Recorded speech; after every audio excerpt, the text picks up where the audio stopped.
B, you know how you always call me bougie and I always get mad? Well, Heather, I mean, you're usually mad at me. But yeah, I can recall instances just this afternoon of calling you bougie, and then you get upset about it. Well, because it's usually directed at my literally $30 Lululemon crossbody bag, It's which the is stupidest- absolutely not bougie. But dumbest thing I've ever seen. Anyway, today I'm going to make an exception. The fall of human society. Is Lululemon crossbody bags? They're not crossbody. They're supposed to go around your waist. Well, you know what? Some cutie patootie decided they were going to put it right over there and be like, ooh, it's a whole new look. It's not a cutie patootie. Someone up in New York is laughing at you right now. They're laughing at all of you because they took a bag. They were running out of this place. They're like, they threw it over their shoulder. Let's take a picture of that. I don't have enough starter bourbon. Let's take a picture of that. And it's like, oh my God, you're a loser. And now they laugh at all of you. Up in that whole railway in Charlotte of nothing but 30-somethings in their Lululemon workout clothes going to bars, wearing those crossbody bags. They all look like they've come out of a factory. God help us. Because you've definitely never dressed in accordance with a fad, ever. Nope. But anyway, I am going to own the bougie label. Oh. I'm going to allow it. You can call me bougie, and I'm going to fully embrace it. This feels like a trap. Roll the dice and see, B.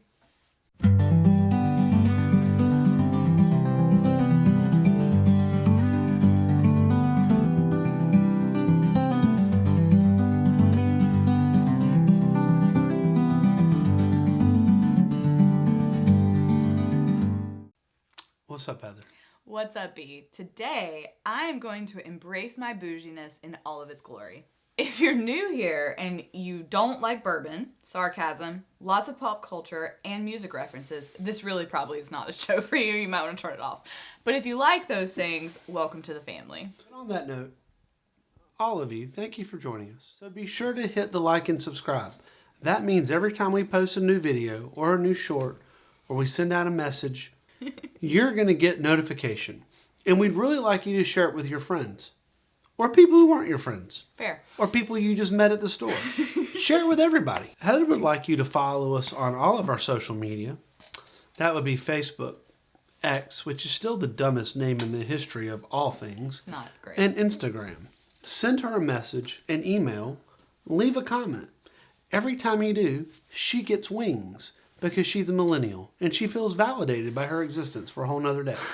Back to the main point of this show, which is bourbon. Says already. It does. Today, it's some good bourbon. I like all three of these. Yeah, let's get into it. So we're going to get started with the original single barrel bourbon. They're very proud of that, by the way. Blantons.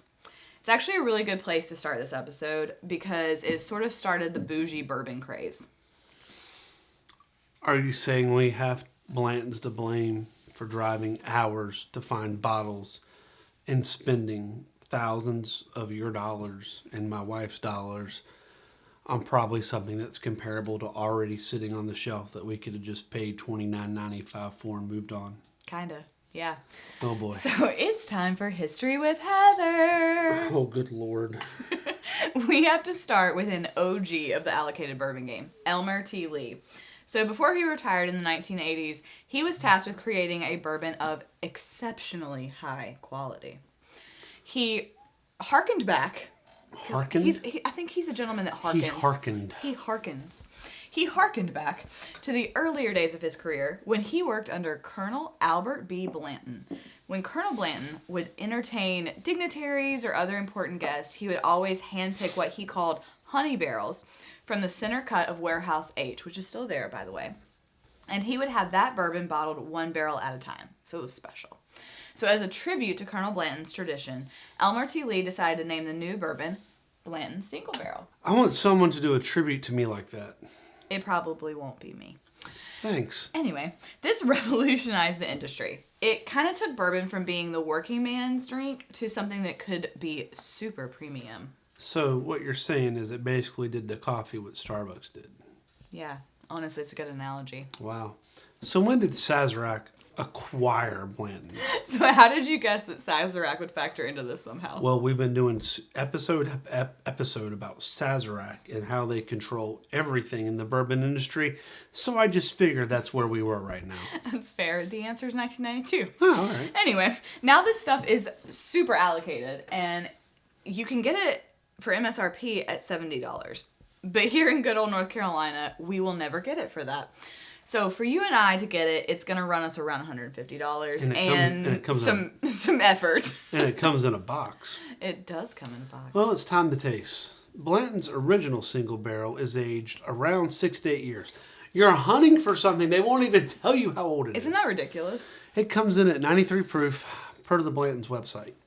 It has a nose of citrus vanilla and caramel, butterscotch, and baking spices. And a fun fact, Tyler, the little horsies on the top are collector's items. And so the goal is to collect 8 of them and spell the word Blantons. So we have an S. We have an S. And so if you... It's like an episode of Sesame Street.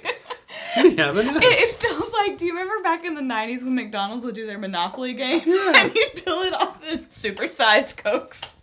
So anyway, it is a little fun fact. So if you get into Blantons, try to collect all the letters in the word Blantons.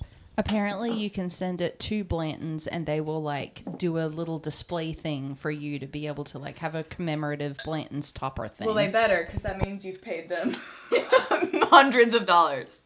So that tells you how overpriced it is. They'll give you a free display if you buy 8. I saw that on the Bourbon Talk Community Facebook page. Someone just sent theirs off. I'll believe it. I can't wait. Well, we have an S, and I'll have to go home and see what my little horsey is. What letter I have.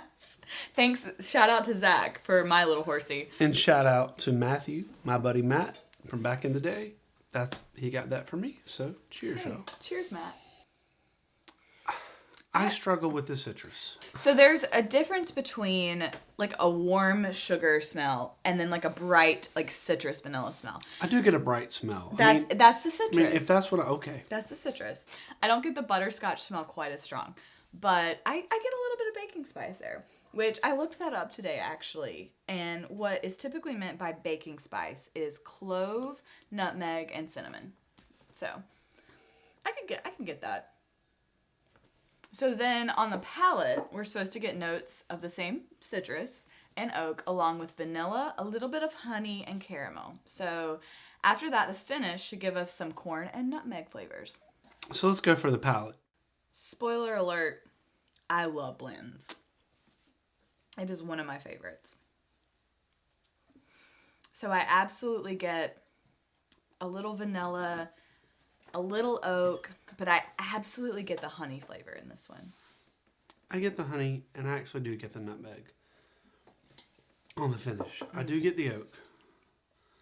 And it's supposedly aged around 8 years. Mm-hmm. Yeah. I think it hits where it needs to hit. It's got a little heat, but not a ton. Yeah. I really like Blantons. Blanton's is good. It's good. It's real good. Blanton's is very high quality. Mm-hmm. Blanton's does some things in advertising. One, they make a cool little bottle. They do. And they make a collector's item. And they put a little horsey on top of it. And you're now fascinated with the horsey. You're going to go home and check your horsey. I am. And if it's an S, I'm going to be really sad. Yeah. So they do some things very well. It does taste good. It tastes excellent. Its tasting notes are dead on. There's honey. There's caramel. There's oak. very little burn. There's very little rye. But it is more complex than a bourbon we tasted in a recent episode, Bowman Brothers. It is. However, a 9-year Knob Creek. It has a different tasting profile. So it comes to a preference thing slightly there. It does, but I can walk in an ABC store. I can pick the Knob Creek 9-year up. I can walk up to the front. I can pay for it. I can go home. I can have a nice bourbon. You're not sad about this. I think it's excellent. It is a hush your mouth. 100%. Yes. It is a hush your mouth. It's a high hush your mouth. Oh, yeah. If you're not looking for a rye-heavy, high-proof bourbon, if this is available, you're going to like it. maybe part of the allocation game is using non-allocated things to become super familiar with your palate and your preferences, and only chase the bottles that match up with that. Yeah. Don't chase stuff. Because like, for example, we chased that Heaven Hill grain to glass and hated it. Hated it. So maybe part of the reason I love this one so much is the taste profile combines a lot of things that I enjoy in a bourbon. So use your non-allocated things that have similar tasting profiles. And B and I have talked about that in previous episodes. Some non-allocated bottles that are comparable to some allocated things where you can kind of taste similar profiles. Most 90 proof bourbons don't coat your tongue as well as Blantons. It's got a great mouthfeel. I am not saying this is equivalent to 1999 Evan Williams bottled in Bond. That's not where I'm going. Right, that's not where you're trying to go with it. Where I'm trying to go with this, it is fantastic. I feel like there's a small caveat there. So this is one of their finest qualities. Mm-hmm. And it's meant to be. No doubt. I get very frustrated with the find it game. I want some truth. And that's what I keep asking for in this show. Right. And asking for online and asking for with the people in this state and the people outside of this state. Is it that they haven't upped to their production? They don't make any more off it being allocated. They don't make any more off a secondary market. So what's the deal? What's the reasoning? And I get that it probably shouldn't be. It never should be as prevalent as Jack Daniel's Black Label, Jim Beam Green Label, Old Taylor. Well, it's aged longer. Yeah, there's a lot of factors that go into play. Yeah, I know, and I know you know that. Yeah. But why can I walk in and get a 9-year Knob Creek or a 10-year Russell's Reserve? Which has and please don't think we are comparing the flavor profiles of Blantons. It's completely different. The point, though, is the time commitment. It takes to distill it and age it. The cost production should be similar. It's the same. Yeah. So what's the deal? Yeah, and I think that should it not be as available as the regular Elijah Craig? Sure. Completely. Should it be so rare that people are paying $200 and absorbing shipping fees because they're telling you it's going to leak because of the cork material? Come on, man. No, you're right, and I think it's an interesting thing it's an interesting dichotomy that we can both criticize how ridiculous that is, while then also having an open mind when we do analyze allocated products and say, hey, that's quality, it's delicious. But it still shouldn't be that hard to get. And the bottle's fantastic. The look is fantastic. And my buddy who gave it to me, it truly was a gift. All those things can be true. Absolutely. And at the same time but should you only be able to find it once a year on a special day when you happen to draw the certain lot and a certain line, or pay 3 times the MSRP to have it shipped from California? No. Both those things can be true. Should it be a good find? Yes. 100%. Should it be this rare? No. If you find it at MSRP, get 2. Absolutely, if they allow it. So next up, we have a TB favorite here, Colonel Taylor Small Batch Bottled in Bond. We have featured this one on several episodes before, haven't we, B? In all fairness, if you're looking for a more in-depth discussion, there's a link to our Bottled in Bond series. Yeah. We talk all about Colonel Taylor the person. We talk about all about the brand. We talk about its acquisition. We talk about the distillery. Go check it out. All right. But in summary, Colonel Edmund Haynes Taylor started distilling at the end of the Civil War, and they apparently were just passing out the term colonel to everyone. I'm going to be a colonel soon. He bought the OFC distillery. Now, this is the small batch version. They have several versions. It's still made by hand. I don't know what that means. And it's aged in a warehouse originally constructed by the good colonel. Okay, sure. Now, Sazerac bought it in 2009. It's popular. It's hard to find on the shelf. I've never, in the state of North Carolina, we've not only seen it not on the shelf, we've never seen it behind the counter. No. It's hard to find, and it's universally loved. I've never heard anyone say, well, Colonel Taylor doesn't taste good. No. It's incredibly reasonably priced, Once again, I think they At underprice MSRP. it. At MSRP, that bottle, the small batch is $50. However, Google it right now. Someone might be running a special at $99 plus $30 shipping. On average, I completely agree with her that it's around $115 at small batch. It's bottled in bond. Plus shipping. So, I, for one, am not sad about tasting this one again. It's aged, and again, we don't know the exact age statement, but it's around 7 years, and obviously we know it's 100 proof because it's bottled in bond. And it comes in a really cool tube. It does come in a cool tube. So, per the Buffalo Trace website, we should get taste of caramel corn sweetness along with butterscotch and licorice. Now, neither of us usually like licorice, but thankfully, whatever that word I'm trying to say. Thankfully, whatever.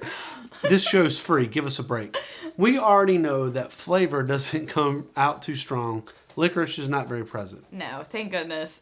The finish, though, is supposed to bring us a soft mouthfeel with subtle spices of pepper and tobacco. A few years ago, when I was really starting to get into bourbon, I chased this. Came across it, and not only did they have small batch, they had tons of unique offerings. Mm-hmm. Fell in love with it. And then my beautiful Australian Thunder from Down Under has blind tasted us, and I have failed every time. But that doesn't separate that when you pour it in the glass, I do love it. So right. I will tell you, there is some pretentiousness. Yes. And there is the fact that it is rare.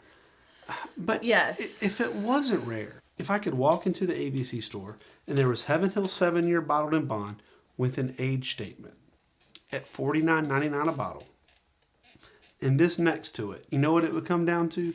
Flavor profile.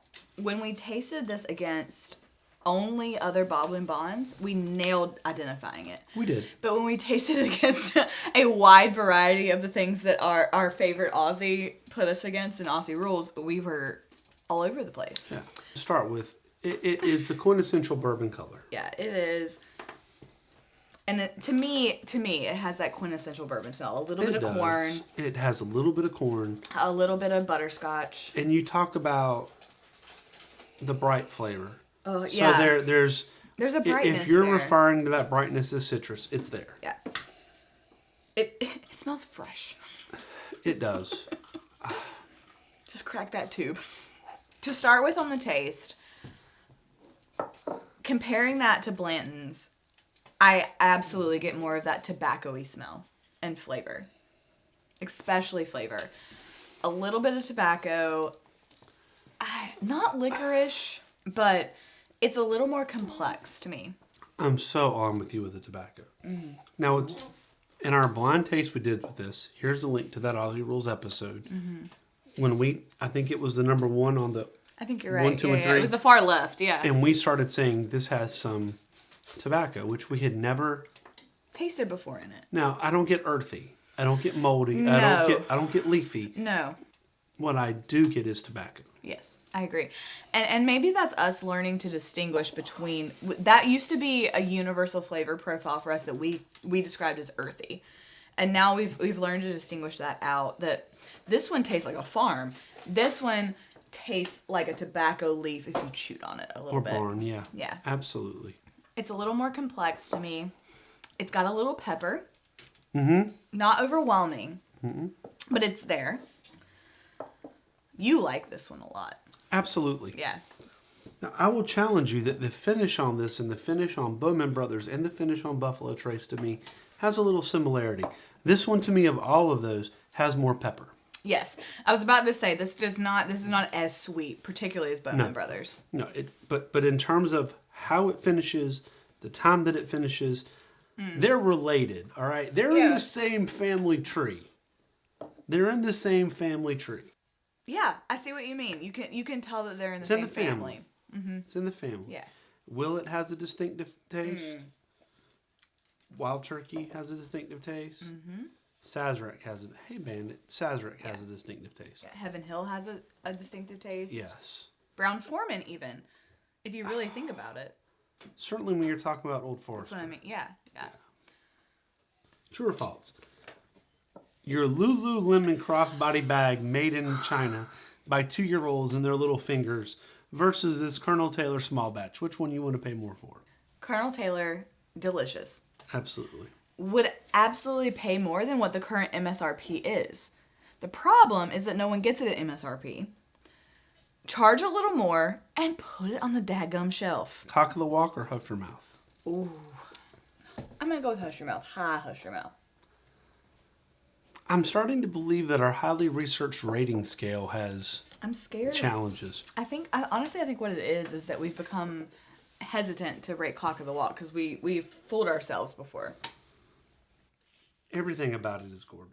Oh, It's a gorgeous it's gift. perfect. It comes in a tube. The history's great. It's the Colonel. It's a Colonel. So is the KFC, and that chicken ain't that good. It's not. It's really not. Our last bougie bourbon of the day is a favorite of our collection. Stagg Jr., or now it's just known as Stagg. George T. Stagg actually bought the OFC distillery. This all connects. Again, it's Taylor Swift's Invisible Strings. George T. Stagg bought the OFC distillery from Colonel E.H. Taylor. After Colonel Taylor fell in hard times, good at bourbon, bad at business. True. Stagg, however, Stagg. was ever the businessman, bought the distillery, renamed it after himself, was wildly successful.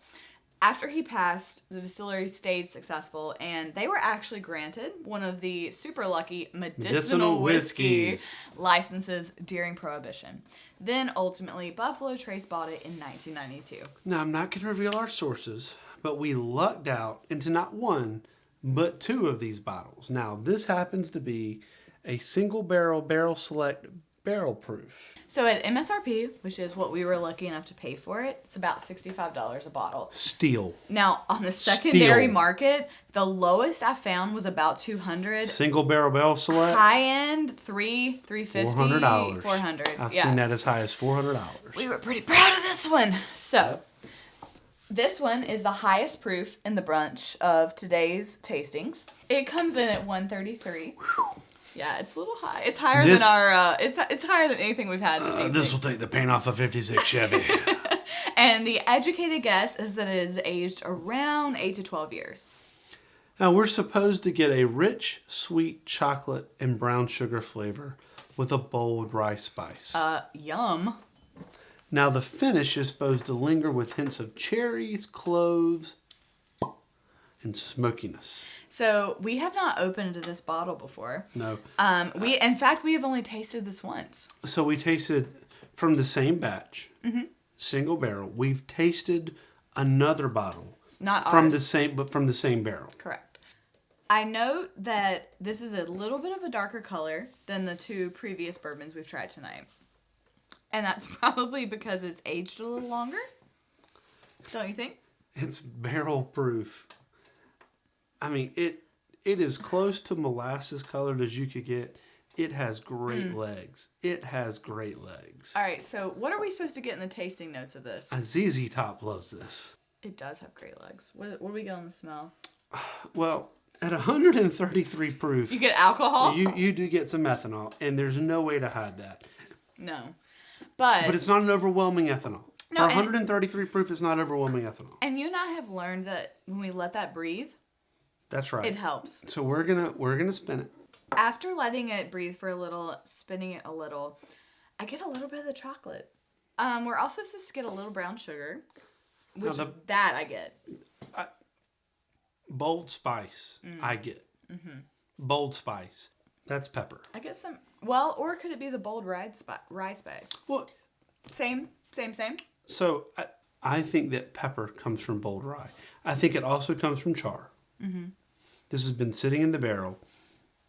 Between the rye and the barrel and the fact that it's 133 proof, I think that's your pepper.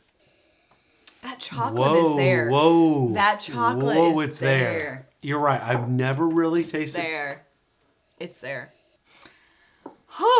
So, if you don't like a high proof, you're not going to love it. That is phenomenal. There's a brown sugar there. There's a rye there. There's a little chocolate, little dark chocolate. That's cock of the walk. Let's not even. There's fire at the end. Clove, Nutmeg. There's clove, there's It's there. nutmeg, there's fire, it's complex. It's what you're looking for in a barrel-proof Yep. single barrel. When you draw it up and say, I'm going to pay the extra bit, I want what's not always on the shelf, this is it. Oh, the longer it sits, the chocolatier you can smell it. Willy Wonka's coming through in this glass. So, can you believe we paid $64.99 for this? No. So this Be speechless is kind of remarkable. Well, so when we separate, okay, what is pretentiousness from what is there? Mm-hmm. We could sit with the 90 proof of Buffalo Trace all day and do this, And spin. and the flavor's going to change, but it's not going to do what this does. No. It's not going to open up. It's not going to bloom. It's not going to do what a Bordeaux does. Right. You're exactly right. This, I'm really glad that you used the word bloom. okay, it's gonna bloom. The Yeah. chocolate is getting more chocolate. And this is becoming a Godiva bar. The wine is such a good analogy. But it's not necessarily at a price point. It's Right. finding someone who knows their stuff. Yeah. It's finding someone who knows their stuff and say, look, I realize this is it doesn't have to be a $200 bottle of wine. It's $39 Bordeaux here. What I need you to do is take it home. I need you to decant it in the morning and not drink it Until night. dinner. And you're like, really? You're like, yeah. And you're like, you're nuts. No. You need it in a decanter. It needs a white. It needs to oxidize. This is going to change. It has to open up. But then there are some $9 wines that we buy at Costco, which we pour, we drink. We and enjoy they're it. fantastic. Oh, yeah, we enjoy the So heck it's out not of it. about pretentiousness. It's about certain things Yeah. require. If you just pour this in a glass and shoot it, you've wasted it. And this isn't pretentious. This is, if you have not built up, if you had given me this 2 years ago and told me to taste it, all it would have done, Was burn you. burn. Me too. I mean, same. Yeah. It just would have burned. 100%. It would have burned. It doesn't matter if it's a Knob Creek 12 year. It doesn't. Which we recently retasted. It doesn't Yeah. matter if it's Stagg. It doesn't matter what it is at that proof. We're not going to taste anything but ethanol. Yep. So there is something to learning Yeah. how to drink this. Smell it now. It's like Hershey's. It's unreal. It's unreal. If you're still with us, bless you. Like and subscribe. 2, if you get a chance to try Stagg, go out and get it. Yeah. This is different to me than Buffalo Trace. This is Oh, different to me. 1,000%. And I love Colonel Taylor and I love And Blantons. blends. Yeah. It's different. It's different because of where it sits. Because what would Yeah. be an interesting tasting here, a barrel-proof single barrel Wild Turkey, a barrel-proof single barrel Heaven Hill, a barrel-proof proof single barrel Willet, or Old Willet Forester. and Old Forester. Yeah. Put the big boys up against one another. Yeah. Now you're going to find out what do you like, because they all have a different taste profile. And that's where you learn that allocation is kind of crap. Because you figure out your personal tasting profile And then go for when it. you taste it blind. And when you figure out, oh, man, the Old Forester that I can find on the shelf any day is actually my favorite. Screw the allocation game. Go to the Old Go to the Forester. Old Forester. When you find out that Willet That doesn't mean you don't respect the with game. anise, and the star quality. anise, is that what you said? Yeah, The Willet yeah. with the star anise, if that's your thing, if that licorice flavor's your thing, There you go. $19.99. Buy it. Boom, you got it. But I get why this is a little hard. A single barrel Yeah. that you barrel select, barrel proof. Heck yeah, it should be a little harder. to Well, find. and I have no problem having a little bit harder time or paying a little bit more. No, But also, stop making it a unicorn. it's not a unicorn. It's a stag. Stag. Stag. Yep. You have to admit, though, sometimes, particularly when it comes to stag, living the good life is not a bad way to be, is it? I don't have an issue with living the good life. I don't have an issue with living the good life. I have an issue when the good life is fake. Well, Lulu- unfortunately, I already ordered you your own Lululemon crossbody bag. All right, to summarize, what we've learned tonight is that there are levels of bourbon. And there's levels of allocation. Yeah. If you watch our previous episode, we talk about Buffalo Trace, we talk about Bourbon Brothers. They're not the same, No. but they're comparable. Yes. They're comparable. Right. When we've talked about Blantons, it's really good. Yeah. But you don't have to. If you find it, buy it, but don't kill for it. Well, right? and that's where we've landed. But when you talk about But a would single you barrel... commit homicide for But Stagg? I wouldn't commit homicide. But when you're talking about a single barrel select, and this isn't George T. Stagg, this is just the Stagg Jr. Stagg. It's unique. Going into the ABC store and finding something that is comparable to this will be difficult. I agree with that. The rest of them, I agree with that. I can, maybe not the taste profile, but the complexity, what I'm looking for, I can find it. I can take us into an ABC store and I can find us something where we go, okay, it's Colonel Taylor. It's not Colonel Taylor, but the quality is there. It's similar. I can take us in an ABC store and Yeah. go, it's not Blanton's, but the But quality. here's a comparable substitute. This may or may not be on the shelf. And that's why, for me, It's cock of the walk. We've had Russell's 15. This is up there with Russell's 15.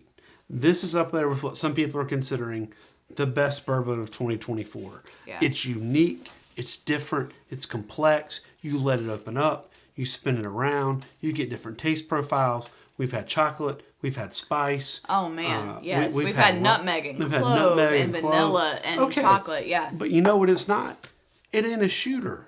It ain't a mix it with Coke. No, And God, if no. that's where you are in your bourbon journey, That's fine. Don't don't grab even that. look for it. No. And don't chase allocated bottles. No. But you don't need to chase it just for the clout or whatever else. No. Go buy what's on the shelf. And on And that, there is some excellent stuff on the shelf. see previous episodes Please see previous episodes. to know what's available on the shelf that won't cost you $1 million, that will be delicious. In our next episode, we will be taking Heather through a 12-step program to remove her from having to have a Lululemon bag at every concert we go to. Cheers, y'all. Cheers, y'all. Sazerac things. Doesn't matter what I call the episode. It's just it just has to match. It really doesn't matter. B, you know how you always call me Bougie, and I always get mad. Well, I mean, you're usually mad at me. Yeah, that's true. But, I mean, you are bougie because, I mean, you always wear that stupid crossbody Lululemon, whatever it's called, dork bag. You spin me right round, baby, right round. like a record, baby, Baby, right round, round, round. Yeah, so when you... That was for free.